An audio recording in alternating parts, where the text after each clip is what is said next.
तो जिन्होंने HPU examination form नहीं भरा है उनके लिए सबसे बड़ी बात जो मैं यहाँ पे बता दूं, जिस तरह से प्रोसेस बताया था वहाँ पे मैंने लास्ट में पेमेंट नहीं बताया था कुछ सिक्योरिटी रीज़न की वजह से। तो देखिए यहाँ पे ये जो पेमेंट का जो लास्ट स्टेप रहता है, यहाँ पे टर्म्स एंड कंडीशन मैं आपको बताना चाहूँगा। आपको इसको समझना बहुत ज़रूरी है क्योंकि आप बाद में नहीं कह सकते कि हमें पता नहीं था।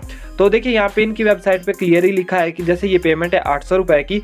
चलिए मैं इसको ट्रांसलेट हिंदी में ही करके समझा देता हूँ आपको। तो देखिए पहला जो आपका टर्म्स है उसमें साफ साफ लिखा गया है कि आप, ये मतलब कि आपकी तरफ से कहा जा रहा है ये एग्जामिनर को जो एचपीयू को है कि भाई आपने ये सारी चीज़ें पहले से पढ़ रखी है जो इनके नियम है, और मैं इस महाविद्यालय में जो आपके द्वारा नियम बनाए गए हैं उनका मैं पूरा पालन कर रहा हूँ, और साथ में जो मैंने अभी विवरण दर्ज किया है, मतलब जो एग्जामिनेशन फॉर्म में आपने डिटेल भरी है वो सही है, बिल्कुल सही है। और अगर उसमें कुछ गलती निकलती है तो उसके जिम्मेदार केवल आप होंगे, मतलब कि आप खुद जो फॉर्म भर रहे हैं आप बच्चे।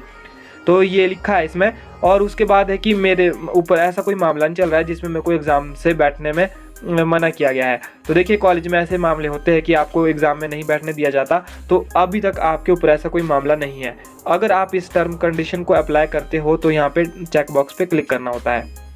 और दूसरा आप ध्यान सुन लीजिए कि यहाँ पे आपको सबसे मेन बात क्या बताइए, यदि मेरे द्वारा जमा किया गया परीक्षा फॉर्म, मतलब जो आप अभी एग्जामिनेशन फॉर्म भर रहे हैं, शुल्क अपात्र पाया जाता है, मतलब कि आप यहाँ पे फॉर्म तो भर दिया लेकिन ये आपका नहीं था, आपने गलत जगह पे भर दिया है, या जो आपका था ही नहीं, या फिर इसमें आपके कोई मिस्टेक हो जाती है, तो मैं किसी भी वापसी का दावा नहीं करूंगा, मतलब कि मैं किसी भी जो फीस है वो रिफंड नहीं होगी। यहाँ पे सीधा एचपीयू लिख रहा है कि अगर आपने गलती की तो आपको फ़ीस वापस नहीं मिलेगी। तो देखिए यहाँ पे ये आपका फ़ीस जो यहाँ पे पेमेंट है वो आपको रिफ़ंड नहीं होगा, आप चाहे कोई गलती करो।